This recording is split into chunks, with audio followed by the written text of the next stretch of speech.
الحمد لله رب العالمين والصلاة والسلام على سيد الأنبياء والمرسلين وعلى صحبه ومن تبعهم بإحسان إلى يوم الدين وبعد. أعوذ بالله من الشيطان الرجيم. بسم الله الرحمن الرحيم. وتمت كلمة ربك صدقا وعدلا. وتمت اور پوری ہو گئی کلمت ربک تیرے رب کی بات، صدقن سچ کے اعتبار سے، وعدلن اور عدل کے اعتبار سے، انصاف کے اعتبار سے، اور تیرے رب کی بات سچ اور انصاف کے اعتبار سے پوری ہو گئی۔ لا مبدل لکلماتہ، اس کی باتوں کو کوئی بدلنے والا نہیں۔ وَهُوَ السمیع العلیم، اور وہ سب کچھ سننے والا، سب کچھ جاننے والا ہے۔ اس آیہ مبارکہ میں اللہ رب العزت نے کلمت ربک، اس سے مراد اپنی کتاب قرآن کو لیا ہے، یعنی قرآن مجید مراد ہے یہاں پہ۔ تو کیا معنی ہے کہ اللہ کی یہ کتاب سچ اور ان سے انصاف کے اعتبار سے مکمل ہے، پوری ہے۔ اس میں دو لفظ ہیں، ایک ہے صدق، سچائی، اور ایک ہے عدل، یعنی انصاف۔ تو اگر ہم قرآن مجید کے احکامات پر یا اس کے مضامین پر غور کریں تو یا یہ خبریں ہیں یا احکام ہیں۔ تو خبریں، پہلی امتوں کی خبریں، برزخ کی خبریں، قیامت قائم ہونے کے بعد کے احوال اور خبریں، تو یہ خبریں پورے قرآن مجید میں یا تو ہمیں یہ ملیں گی، یا پھر اللہ رب العزت کے بارے میں خبر، اللہ کا تعارف، یہ بھی خبر ہے۔ تو اللہ تعالیٰ کے اوصاف، اس کی صفات، یہ چیز بھی ملے گی یہاں پہ۔ تو اللہ کی کتاب میں یعنی ایک یعنی مضامین کی کیٹیگری یہ ہے جس کو خبریں کہا جاتا ہے۔ اور خبروں کی پھر آگے تفصیل کیا ہے؟ پہلی امتوں کی خبریں، بعد والی آنے والی امتیں، ان کی خبریں، احوال، بعد میں آنے والے لوگ، برزخ کی خبریں، قبر کے احوال، اور پھر آخرہ کی باتیں، جنت جہنم کی باتیں، قیامت کے دن کی باتیں، اور اس کے ساتھ ساتھ پھر اللہ کے بارے میں خبریں، اس کے رسولوں کے بارے میں خبریں، اللہ کی صفات کے بارے میں۔ تو یہ ایک ہو گیا۔ اور دوسرا ہے اس کتاب الہی میں، اللہ کے کلام میں احکام۔ تو یہ کرنا ہے، یہ نہیں کرنا، جیسے اوامر اور نواہی۔ اوامر کہتے ہیں احکامات کو، نواہی کہتے ہیں منہیات، یعنی جن سے روک دیا گیا ہو۔ تو یہاں پہ زکوٰۃ کا تذکرہ ہے، نماز کا تذکرہ ہے، حج کی باتیں ہیں، جہاد کی باتیں ہیں۔ تو یا پھر اللہ نے زنا سے روک دیا ہے، اسی طرح جھوٹ سے روک دیا ہے، مختلف کبیرہ گناہ ہے۔ تو اللہ رب العزت نے اس آیہ مبارکہ میں جو بات ارشاد فرمائی، وَتَمَّتْ كَلِمَةُ رَبِّكَ صِدْقًا وَعَدْلًا، اور تیرے رب کی بات سچ کے اعتبار سے اور انصاف کے اعتبار سے پوری ہوئی۔ تو صدقن کا تعلق خبروں کے ساتھ ہے، اب آپ کو سمجھ آئی ہوگی بات کی، اور عدلن کا تعلق احکام کے ساتھ ہے۔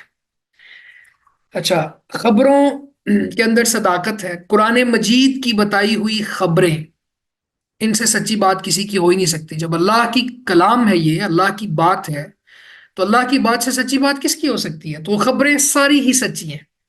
یہ ہے معنی وتمت کلمت ربی کا صدقن کا۔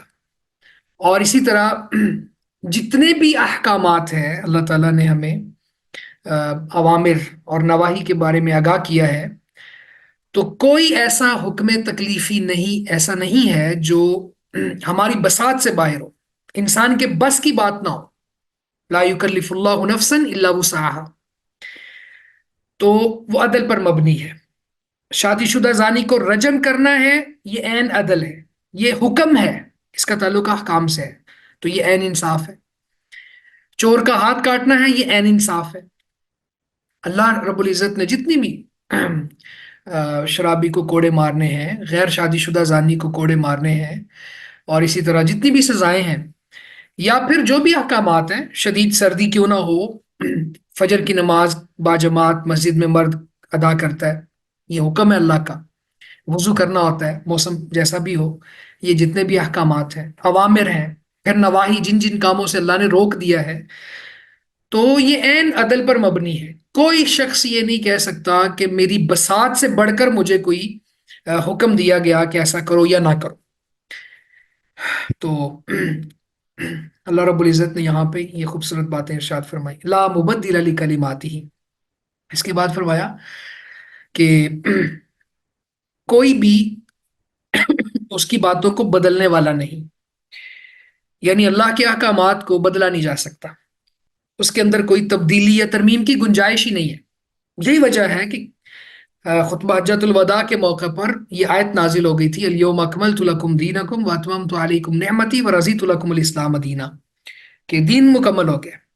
تو کوئی ذرہ برابر بھی اضافے کی گنجائش نہیں ہے، اور ذرہ برابر بھی کمی کی گنجائش نہیں ہے، یعنی ترمیم، تبدیلی، تبدل، تغیر، کسی قسم کی کوئی گنجائش ہے ہی نہیں اس میں، یہ اللہ کی کلام ہے۔ اب دیکھیں نا، امام مالک رحمہ اللہ یہی کہا کرتے تھے نا کہ من ابتدع فی الاسلام بدعتا یراہا حسنہ، جو اسلام میں کوئی اضافہ کرتا ہے اور اس کو اچھا سمجھتا ہے، اضافہ اچھا اچھی نیت سے کرتا ہے، اور اضافہ بھی اچھی چیز کا کرتا ہے، تو فرمایا کہ وہ یہ ایسے ہی سمجھتا ہے جیسے ان محمدن خان الرسالہ صلی اللہ علیہ وسلم، کہ محمد صلی اللہ علیہ وسلم نے رسالت میں خیانت کی ہے معاذ اللہ۔ اور پھر امام مالک رحمہ اللہ نے اس آیت کو کوٹ کیا، الیوم اکملت لکم دینکم واتممت علیکم نعمتی۔ تو اللہ کی کتاب میں کوئی تبدیلی نہیں ہوگی، اس کے الفاظ میں بھی کوئی تبدیلی نہیں ہوگی، اس کے معانی میں بھی کوئی تحریف نہیں ہوگی۔ بعض لوگ ہیں وہ اس کے قرآن مجید کے معانی کو، اس کے مطالب کو، اس کے مفاہیم کو توڑ مڑوڑ کے اپنے اسکول آف تھاٹ کی طرف لے جاتے ہیں، ایسا بھی نہیں جائز۔ اور پھر لفظی ترمیم بھی جائز نہیں ہے، مانوی ترمیم اور تحریف بھی جائز نہیں ہے۔ وہ السمیع العلیم، اور وہ سب کچھ سننے والا، سب کچھ جاننے والا ہے۔ تو اگر کوئی شخص قرآن مجید کے مقابلے میں اپنے اسکول آف تھاٹ کو ترجیح دے گا، اللہ کی کتاب کے مقابلے میں اپنے آئمہ کی تکریم کا بہانہ بنا کے اللہ کی آیات کو پامال کرے گا، تو اللہ اس کو خوب سن رہا ہے، خوب جانتا ہے اللہ کہ یہ کیا کر رہا ہے۔ اچھا، کوئی شخص پھر بھی ضد کرے نا، وہ کہے کہ نہیں نہیں بھائی، اچھی نیت سے تو بدعت حسنہ کی گنجائش ہے اسلام میں، تو اسے کہیں کہ بھائی پھر ایسا کرو، مغرب کی نماز ہے نا، 3 کی بجائے 4 رکعت پڑھ لیتے ہیں۔ اب 1 رکعت کا اضافہ ہے، نیت یہ ہے کہ 4 رکعت ہو جائیں گی، اضافہ کس بات کا ہے؟ قیام کا، رکوع کا، سجود کا، یہ سارا اضافہ تو حلال ہے نا، یعنی سب چیزیں بڑی فضیلت والی ہیں، سجدے کتنے فضیلت والے ہیں، رکوع کتنا فضیلت والا ہے، قیام، پھر اس کے اندر قرات، سورہ الفاتحہ مزید پڑھی جائے گی۔ تو پھر کہیں گے نہیں بھائی ایسا نہیں کرنا، کیوں نہیں کرنا؟ اس لیے کہ اللہ کے نبی صلی اللہ علیہ وسلم نے جو ہمیں پیٹرن دیا ہے عبادات کا، اس میں مغرب کی نماز کے فرض 3 ہیں، تو بھائی ہم یہی کہتے ہیں، اللہ بھی یہی کہہ رہا ہے، لا مبدل لکلماتہ، اس کی شریعت کو کوئی بدل نہیں سکتا، کوئی اس میں اضافہ نہیں کر سکتا، کوئی اس میں کمی نہیں کر سکتا، کوئی اس میں تغیر و تبدل کی گنجائش نہیں۔ وَإِن تُطِعْ أَكْثَرَ مَنْ فِي الْأَرْضِ يُضِلُّوكَ عَنْ سَبِيلِ اللَّهِ وَإِن تُطِعْ، اور اگر اے نبی آپ بات مانیں، وَإِن تُطِعْ، اور اگر تو پیروی کرے، یہ معنی ہے لفظی، اکثر من فی الارض، اکثر کا جو زمین میں ہے، اور اگر تو زمین میں زیادہ لوگ جو ہیں ان کی بات مانے، اے نبی آپ اگر زمین کے اکثر لوگوں کی بات مانے، یضلوک عن سبیل اللہ، تو وہ آپ کو اللہ کے راستے سے بھٹکا دیں گے۔ ان یتبعون الا الظن، وہ تو گمان کے سوا کسی چیز کی پیروی نہیں کرتے، ان یتبعون، نہیں وہ پیروی کرتے، الا الظن، مگر گمان کی۔ تو اس کو ہم یوں اس سینس میں بھی ٹرانسلیٹ کر سکتے ہیں، نہیں وہ پیروی کرتے مگر گمان کی، اور یوں بھی کہہ سکتے ہیں وہ تو گمان کے سوا کسی چیز کی پیروی نہیں کرتے۔ وَإِنْهُمْ إِلَّا يَخْرُصُونَ، اور وہ اس کے سوا کچھ نہیں کہ اٹکل دوڑاتے ہیں، اندازے لگاتے ہیں۔ اور اگر آپ ان لوگوں میں سے اکثر کا کہا مانیں جو زمین میں ہیں، تو وہ آپ کو اللہ کے راستے سے بھٹکا دیں گے۔ وہ تو گمان کے سوا کسی چیز کی پیروی نہیں کرتے، اور وہ اس کے سوا کچھ نہیں کہ اٹکل دوڑاتے ہیں۔ اچھا، یہاں پہ پہلی بات تو یہ ہے کہ اللہ رب العزت نے ایک اصول کا رد کیا۔ یعنی بعض لوگ کہتے ہیں جی اکثریت کو دیکھا جائے گا، جمہوریت میں بھی یہی ہے نا، جمہوریت بھی غیر اسلامی نظام، اکثریت کو دیکھیں گے ہم، زیادہ لوگ جو فیصلہ دیں گے بس وہی بات ہوگی، انہی کی رولنگ ہوگی، انہی کی بات کو مانا جائے گا، انہی کی پیروی ہوگی، انہی کی اتباع۔ یا کسی سے کہا جائے بھی ایسا کام صحیح نہیں ہے، وہ کہتے ہیں اچھا سارے لوگ ہی غلط ہیں۔ تو آپ ذرا یہ آیت ذہن میں رکھیے میرے معزز بھائیوں اور بہنوں، اللہ رب العزت نے یہاں پہ اس اصول کو کریٹیسائز کیا اور فرمایا کہ اکثر لوگ تو دنیا میں جاہل ہیں، اندازوں کے پیچھے لگے ہوئے ہیں اور گمان کے پیچھے لگے ہوئے ہیں۔ اگر آپ بھی ان کے پیچھے لگ جائیں گے تو کیا فرق ہے؟ اہل حق ہمیشہ ہر دور میں کام ہی رہیں۔ اللہ کے نبی صلی اللہ علیہ وسلم کا وہ فرمان یاد کریں، بدا الاسلام غریبا وسیعود کما بدا۔ اللہ کے رسول فرماتے ہیں کہ اسلام کی جب ابتدا ہوئی تو وہ اجنبی تھا، اسٹرینجر، خال خال، ٹاواں ٹاواں، کوئی کوئی لوگ جو اسلام کو فالو کرتے تھے۔ اور پھر جب اسلام بھرپور پھیل گیا تو بھی کافروں کے مقابلے میں بہت تھوڑا تھا، نہیں مسلمانوں کی تعداد بہت کم تھی، اور آج بھی دیکھ لیں۔ اور پھر فرمایا وَسَيَعُودُ كَمَا بَدَا، قیامت کے قریب بھی ایسے ہی لوٹ جائے گا جیسے وہ آغاز میں تھا۔ تو ہمیشہ اہل حق کم ہوتے ہیں۔ السابقون السابقون کی جو کیٹیگری سورہ الواقعہ میں اللہ نے بیان کی ہے، اس کا جو کرائٹیریا میٹ کریں گے بہت تھوڑے لوگ ہوں گے۔ ہمیشہ فاسق، فاجر، اللہ کے باغی، نافرمان یہ زیادہ ہے۔ تو اسی بنیاد پر پھر جمہوریت بھی ٹھیک نہیں ہے۔ جمہوریت میں کیا ہوتا ہے کہ اگر زیادہ فاسق و فاجر ہیں تو فاسق کی حکومت آ جاتی ہے، اگر زیادہ ظالم ہے، ظالم لوگ بستے ہیں، تو وہ اسی کو ووٹ دیں گے نا جو ظالم ہے، اپنے بھائی کو ووٹ دیں گے۔ تو اہل حق کبھی بھی جمہوریت کے ذریعے سے اللہ کے نظام کو نافذ نہیں کر سکتے، کیونکہ یہ طریقہ کار ہی غیر اسلامی ہے۔ اور یہاں پہ آپ دیکھیں کہ اللہ اپنے نبی سے کہہ رہے ہیں کہ نبی آپ جو زمین میں زیادہ لوگ ہیں ان کے پیچھے نہ چلیں۔ اچھا، پھر ایک اور بات بھی سمجھ لیں، آج کل ہمارے ہاں اہل مذہب کے ہاں، دیندار لوگوں کے ہاں بھی تھوڑے سٹینڈرڈز بدل گئے۔ ہم اس کو زیادہ پختہ اور راسخ عالم سمجھتے ہیں جس کی سوشل میڈیا پہ فالوئنگ زیادہ ہوتی ہے۔ تو بھئی یہ معیار نہیں ہے، اللہ کے ہاں یہ معیار نہیں ہے۔ ایسے بھی انبیاء قیامت والے دن آئیں گے جن کے فالورز ایک دو انگلیوں پہ گنے جانے والے، بہت کم، بہت لمبا عرصہ انہوں نے اسلام کی تبلیغ کی ہوگی لیکن فالوئنگ بہت کم ہوگی۔ تو سوشل میڈیا کے فالورز کو دیکھنے کے بعد یہ فیصلہ کرنا کہ بھئی یہ صحیح راسخ عالم ہے کیونکہ اس کی بات بہت زیادہ لوگ سنتے ہیں، یا یہ چرب زبان ہے، یا اس کی فالوئنگ بہت ہے، نہیں، ایسا نہیں ہے۔ وَإِن تُطِعْ أَكْثَرَ مَنْ فِي الْأَرْضِ يُضِلُّوكَ، بھائی اگر یہ کرائٹیریا ہے فالوئنگ کا، تو پھر تو بے حیا لوگوں کے فالوورز تو دنیا میں سب سے زیادہ ہوتے ہیں۔ تو یہ آیت آج کے معاشرے کے لیے ہمارے پاس ایک نصاب ہے، ایک ہمارے پاس زاد راہ ہے۔ جو بھی لوگ اس طرح کی بات کریں نا، یا کسی بھی گناہ کو جواز بنانے کے لیے یہ حوالہ دیں کہ ساری دنیا یہ کر رہی ہے، تو اسے کہو نہیں بھائی، ساری دنیا کرے تو کوئی چیز جائز نہیں ہوتی، ساری دنیا نہ کرے تو کوئی چیز حرام نہیں ہوتی۔ حلال و حرام کا معیار وہ ہے جو اللہ نے دیا۔ ان ربک هو اعلم من یضل عن سبیلہ، بے شک آپ کا رب ہی خوب جاننے والا ہے جو اس کے راستے سے بھٹکا ہوا ہے۔ وَهُوَ أَعْلَمُ بِالْمُهْتَدِينَ، اور وہی ہدایت پانے والوں کو خوب جانتا ہے۔ یعنی اگر ہم ظاہری طور پر، ظاہر ہے نحن نحکم بالظواہر، ہم ظاہر پر ہی حکم لگا سکتے ہیں۔ ظاہری طور پر اگر ہمیں کو لگتا ہے بھی ہے کہ یہ بہت اچھا ہے، لیکن ہو سکتا ہے اس کا دل منافق ہو، تو اس لیے صحیح طور پر جو حقیقت حال ہے وہ اللہ ہی جانتا ہے۔ تو اللہ زیادہ جانتا ہے کون گمراہ ہوا ہے، کون سیدھے رستے سے بھٹکا ہوا ہے، اور کون ہدایت پر۔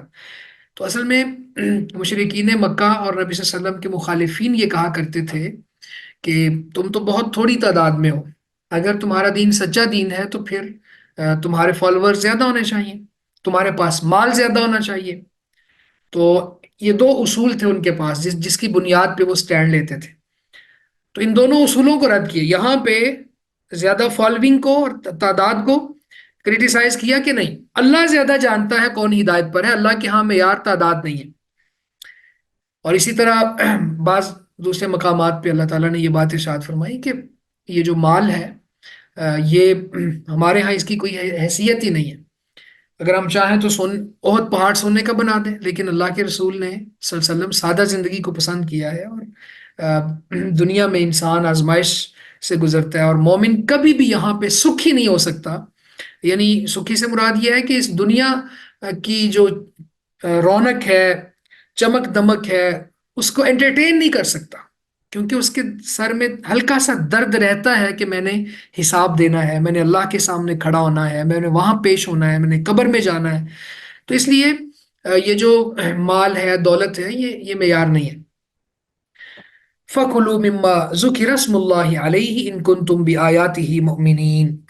فَكُلُوا، سو کھاؤ، مِمَّا ذُكِرَ اسْمُ اللَّهِ عَلَيْهِ، اس میں سے جس پر اللہ کا نام لیا گیا ہے۔ اچھا، یہ اذان ہو رہی ہے، کچھ دیر کے لیے ہم سنتے ہیں، پھر دوبارہ ریزیوم کریں گے انشاءاللہ۔ جی، تو فرمایا فَقُلُوا مِمَّا ذُكِرَ اسْمُ اللَّهِ عَلَيْهِ، سو اس میں سے کھاؤ جس پر اللہ کا نام لیا گیا ہے۔ ان کن تم بھی آیاتی ہی مؤمنین، اگر تم اس کی آیات پر ایمان رکھنے والے ہو۔ تو یعنی جب کوئی جانور اللہ کا نام لے کر ذبح کیا جائے بسم اللہ واللہ اکبر پڑھ کے، تو پھر اسے کھاؤ، پھر اس چیز کو اپنے اوپر حرام نہ کرو کیونکہ وہ حلال ہے۔ اور ایمان کا تقاضا یہ ہے کہ حلال و حرام کا معیار وہی ہونا چاہیے جو شریعت نے ہمارے لیے ڈیفائن کیا۔ جو چیزیں شریعت نے حلال قرار دی ہیں وہ حلال ہیں، جو حرام قرار دی ہیں وہ حرام ہیں۔ جس ذبح کے طریقے سے اللہ کا نام لے کر جانور حلال ہوتا ہے اس کو کھاؤ، یہ ایمان کا تقاضا ہے۔ یہاں پہ پھر ہیلے بہانے نہ کرو، یا پھر جب اللہ کے علاوہ کسی اور کے نام کی چیز ذبح کی جائے تو بڑے شوق سے کھاؤ، لیکن اللہ کے نام کی ذبح کی جائے تو نہ کھاؤ، تو اس کا مطلب ہے تم ایمان والے نہیں۔ وَمَا لَكُمْ أَلَّا تَأْكُلُوا مِمَّا ذُكِرَ اسْمُ اللَّهِ عَلَيْهِ، اور تمہیں کیا ہے کہ تم اس میں سے نہ کھاؤ جس پر اللہ کا نام لیا گیا ہے۔ وَقَدْ فَصَّلَ لَكُمْ مَا حَرَّمَ عَلَيْكُمْ،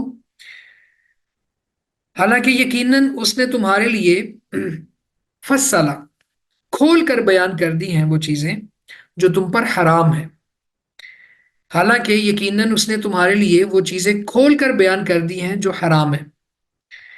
إِلَّا مَا اضْطُرِرْتُمْ إِلَيْهِ، مگر جس کی طرف تم مجبور کر دیے جاؤ۔